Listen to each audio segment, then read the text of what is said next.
दिलचस्प तस्वीरें, कई दिलचस्प बातें हरियाणा विधानसभा चुनावों से जुड़ी हुई लगातार आप तक बता रहे हैं, आप तक पहुंचा रहे हैं। रोहतक से ये बड़ी खबर है जहां बलराज कुंडू और उसके पीए के कपड़े फाड़े गए हैं। कुंडू ने आनंद सिंह दांगी पर आरोप लगाया है।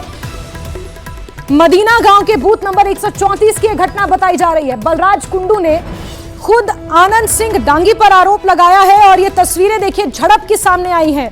रोहतक से आपको ये खबर दे रहे हैं जहां बलराज कुंडू और उनके पीए के कपड़े फाड़े गए हैं। कुंडू ने आनंद सिंह डांगी पर इसका आरोप लगाया है। अब ये झड़प क्यों हुई, किस वजह से ये बहसबाजी हुई, धीरेन्द्र से जान लेते हैं। जी धीरेन्द्र, बताएं जरा ये क्या खबर है, बलराज कुंडू आरोप लगा रहे हैं। देखिए, बलराज कुंडू ने एक बड़ा आरोप लगाया है। जो कांग्रेस उम्मीदवार हैं बलराम दांगी, उनके पिता आनंद सिंह दांगी पर उनका कहना है कि मैं बूथ नंबर 134 का जायजा लेने गया था मदीना गांव में। उस दौरान आनंद सिंह दांगी और उनके समर्थकों ने मेरे साथ हाथापाई की और मेरे पीए के कपड़े फाड़े, मेरे कपड़े फाड़े।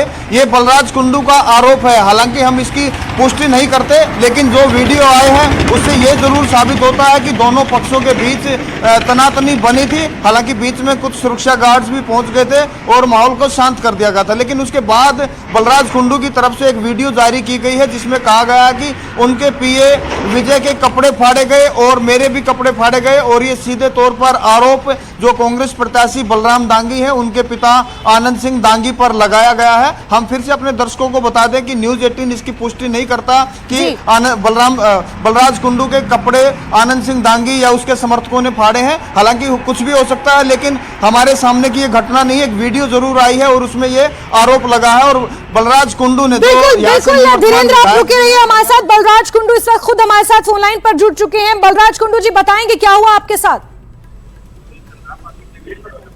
हेलो जी जी, बलराज कुंडू जी बताएंगे क्या हुआ आपके साथ, क्या कुछ कहना है आपका?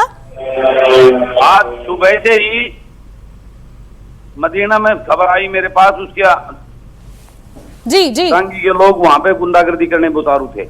मैं वहां बूथ चेक करने के लिए गया तो लड़कियों वाले स्कूल के बूथ में जब मैं पहुंचा था तो आनंद सिंह दांगी खुद अपने 20-25 लोगों के साथ में वहां पे बूथ में पहुंचे। जाते ही मेरे सामने कहने लगे कि भाई आपकी हिम्मत कैसे हुई यहाँ आने में, मदीना गांव में कुछ पाने। और मुझे आनंद सिंह दांगी ने खुद धक्का मारकर और उसके साथ वो सारे लोग जो है ना मेरे धक्के मारने लगे, मेरे कपड़े फाड़ दिए और मेरे पीए को बहुत ज्यादा चोटें मारी हैं। मेरे पीए को वो हार की बौखलाहट से एक नया महम कांड कराने की सोच रखते हैं। जी बलराज कुंडू जी, शिकायत दादागिरी यहाँ हम चलने नहीं देंगे। फेयर वोटिंग के साथ में जो है ना हम वोट की चोट पर जो है ना जनता, महम की जनता उनको सबक सिखाएगी। बिल्कुल बिल्कुल, इसमें कोई दो राय नहीं है। लेकिन बलराज कुंडू जी, किसी तरह की कोई शिकायत आप करेंगे चुनाव आयोग से, अभी तक की है? मैं चुनाव आयोग को अभी लेटर लिख रहा हूँ और उनके खिलाफ पुलिस में कंप्लेंट कर FIR दर्ज करवा रहा हूँ। FIR उनके नाम 5 लोग उनके जो मेन थे उसमें करने पड़े, उनके नाम के साथ में दांगी साहब के खिलाफ FIR कर रहा हूं। बिल्कुल बलराज कुंडू जी, जिस तरह से हम भी तस्वीरें देख रहे हैं, वहां पर जनता भी मौजूद होती जो मतदान करने पहुंची थी उस पोलिंग बूथ पर, उनके बीच भी किस तरह का संदेश जाता है, ये भी एक बड़ा सवाल है। ये आप ये बताओ ना, जब एक कैंडिडेट के मौजूदा अभी तक विधायक के साथ वो इस तरह का व्यवहार और गुंडागर्दी कर रहे हैं, आम जनता, आम जनमानस उस पर क्या इम्पैक्ट जाएगा? वो तो एक डर का भय का माहौल पैदा करके बूथ कैप्चरिंग करने की सोच लेकर जो है ना वो उतरे हुए हैं, क्योंकि उनको पता है जनता वोट उनको देने में उनको नकार रही है और वो दादागिरी और गुंडागर्दी के उसके ऊपर जो है ना इस चुनाव को जीतना चाहते हैं, जो कि पॉसिबल ही नहीं है। उनकी जमानत शपथ करने के लिए तैयार बैठी मैम की जनता आज वोटिंग कर रही है। जी, लेकिन बलराज कुंडू जी, आप क्या ये कहना चाहते हैं कि मदीना गांव की जनता या उस पोलिंग स्टेशन पर जो जनता थी वो इतनी जागरूक नहीं है कि सही और गलत में फर्क कर सके? मदीना गांव की जनता उसको हरा रही है, इसलिए वहां अपने गांव की उसके लिए वहां एक टेरर का माहौल बनाकर बूथ कैप्चरिंग करने के लिए उसके लोग वहां पर उतारू बैठे हैं। इतनी एक होने के बाद आनंद सिंह दांगी को मैंने प्रणाम किया, नमस्कार जी, राम राम जी, और वो इतनी ओछीर घटिया सोच के साथ जो बलराज कुंडू जी, बूथ कैप्चरिंग जैसा बड़ा आरोप आप लगा रहे हैं, बूथ कैप्चरिंग जैसा बड़ा आरोप आप लगा रहे हैं। आरोप नहीं, ये तो सामने पिक्चरें, वीडियो आ चुकी है, लोगों के उसकी भेज चुके हैं।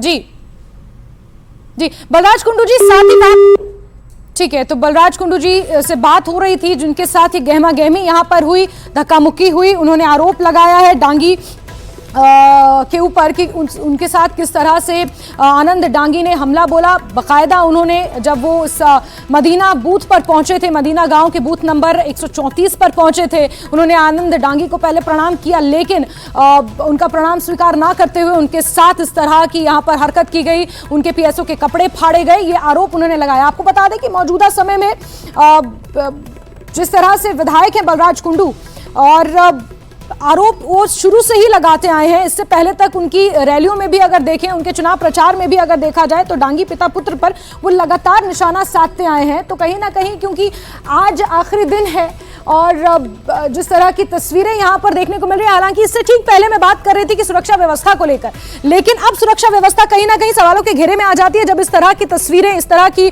घटनाएं पोलिंग स्टेशन से सामने आती हैं। लोग यहां पर शांतिपूर्ण तरीके से मतदान करने के लिए लाइनों में लगे थे, लेकिन दो उम्मीदवार आपस में, दो पार्टियों के नेता आपस में इस तरह से भिड़ जाते हैं, जनता के बीच किस तरह का संदेश जाता है, ये अपने आप में एक बड़ा सवाल है। हम बात करते हैं कि हिंसा रहित मतदान हो, लोग शांति से पारदर्शी तरीके से मतदान कर सकें, कल से ही इसका जिक्र हो रहा है, लेकिन जो ये खबर अब निकल कर आई है